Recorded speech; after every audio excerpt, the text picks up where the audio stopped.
भाव वहां होता है। अब शरीर दो होंगे और उनके कर्म एक होंगे। हम दोनों सलाह से जो भी कार्य करेंगे धर्म में करेंगे, और दोनों धर्म के प्रताप से भगवान को प्राप्त करेंगे। उसका भाव केवल है। कोई भी आप मनमानी आचरण नहीं करेंगे। बिना हमारी अनुमति के आप किसी घूमने जंगल ऐसे पिता के भी गृह में या राज दरबार में या जहां कोई मदिरा पिए बैठा हो मद्यशाला आदि के पास, बिना हमारे सानिध्य के आप नहीं जाएंगे। ऐसे हो बिना आप हमारी अनुमति के धर्म नहीं करेंगे। लेकिन हमारी रुचि, हमारा भाव एक ही रहेगा। अब अगर आप इस संकल्प से अलग हैं तो फिर आप पति पत्नी हैं ही नहीं, केवल ना।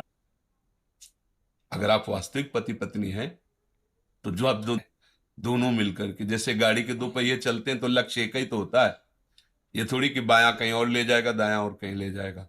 हाँ, अगर वो अलग अलग खुल के निकल जाते हैं तो गाड़ी ही नहीं है। नहीं, वो तो टूट गई ना, गिर गई ना। तो दाम्पत्य जीवन क्या कि पत्नी अपनी मनमानी करे, पति अपने अपनी मनमानी करे, दोनों शास्त्र सम्मत चले तो वास्तविक कहते हैं ये जगत भी सुखमय उसके लिए हो जाएगा।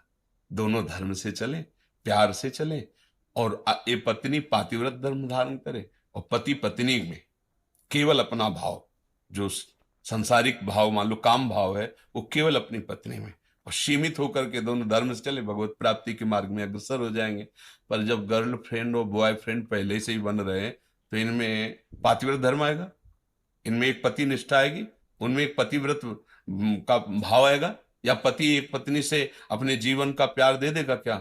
तो सब नष्ट ही हो रहा है। तो हमें लगता है लिखे ही रह जाएंगे ग्रंथ की बातें।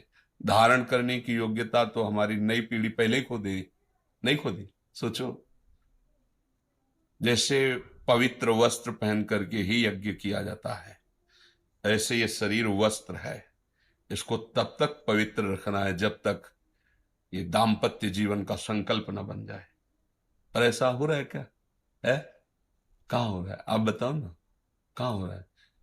छोटे छोटे बच्चे, छोटी छोटी बच्चियां वैसे ही मन संसार में आसक्त है, और ये सब नए वातावरण ने जो मिटिया मेट कर दिया। आपको क्या बताना, आप लोग तो संसार में हो ही ना, फिर क्या?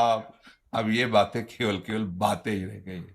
ये तो कहो कुछ आदमी होंगे जो ब्याह करवाते होंगे पंडित जी से, नहीं तो ऐसे ही उसमें लिखा लो, जज के सामने आए कोर्ट में, और या भैया मंदिर में माला डाल लिया, छुआ के हो गया हो गया। मतलब क्या यार, समय आ गया है। अब आपने उससे भाव से स्वीकार, अब आपने उससे भाव से स्वीकार किया और 2 महीने बाद कह दिया आप हमें पसंद है, तो बाजार की वस्तु समझी थी क्या? जीवन बर्बाद हो रहे हैं ना। और ये पास है, ये अब आज की समाज हमारी इसे पास करेगी, पढ़ी लिखी समाज।